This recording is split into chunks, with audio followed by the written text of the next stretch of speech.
Thank you. I have a question for everyone. What do golfers and designers have in common? Neither are inclined to work together as a team.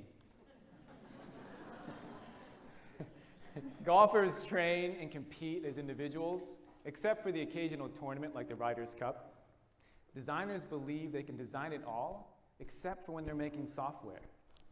And today, I want to talk to you about how we build effective teams and how that affects our output, especially in situations where we group together people trained as individuals and we expect them to become a high-performing team, like we do in our work environments. And I came across this story about golf when I was dealing with my own failures with building a cohesive team. And it taught me lessons about teamwork, connections, and communication that I want to share with you today. But first, the story. It starts in 2008. And the Ryder's Cup U.S. golf team captain was a man named Paul Azinger. Paul had this problem. He had to bring together golfers to become a team, but he only had 1 week.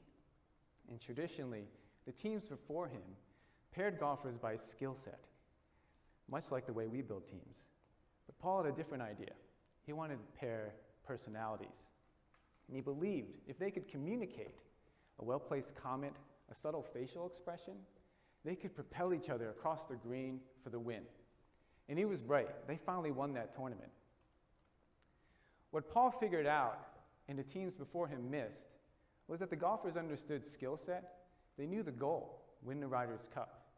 But what he gave them was the opportunity for better connection and stronger communication. Now, what does this have to do with designing software and teaching students to design software like I do in my day job? Where I work, we're traditionalists, and we think in skill sets. Pair this visual designer with this design researcher, point them towards the right goal, and you have the best team ever.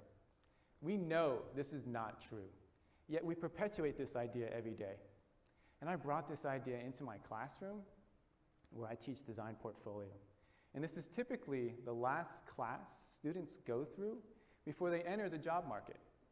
And I unwittingly hammered home in every class, you have to be the best designer with the best portfolio to get a hint at a job interview. So it's no wonder that out of the 15 students in my class, only 3 completed their portfolio. 3. This was a huge failure for me. And as a teacher, I needed to get better. I needed to improve the situation for my students. And I started to focus on one student who was actually so successful in the class. And she got hired right out of the class. And let's call her Emma. Emma's my case study. Emma's approach was simple, yet none of the other teachers, including me, were doing it. And from Emma's perspective, the task of looking for jobs, applying, interviewing, and finishing her portfolio, these were all so daunting that she couldn't do it by herself. And so she gathered together a group of design students who can help her with these skills and support her with these goals. And over time, some of the students left because they didn't have the right skill set. Others couldn't commit to the same goals.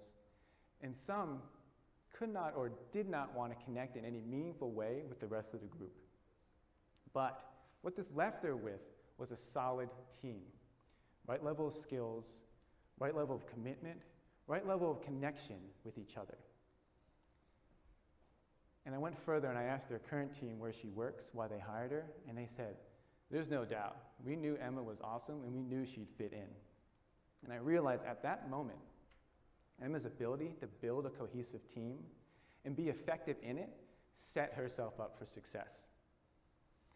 Now, some of this can be attributed to Emma, but I can still take these lessons and bring it into my portfolio class to improve the situation.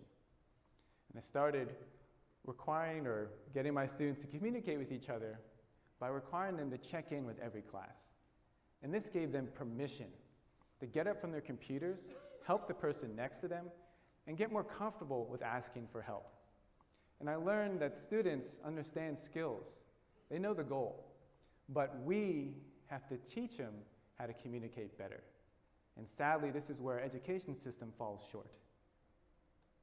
What Paul and Emma have showed us is that we have to teach our students to connect more on a human level. We have to teach them to offer value, to be vulnerable, to build skills and to build groups to support them with their lifelong goals. We have to let them know they can't do it by themselves, and that's okay.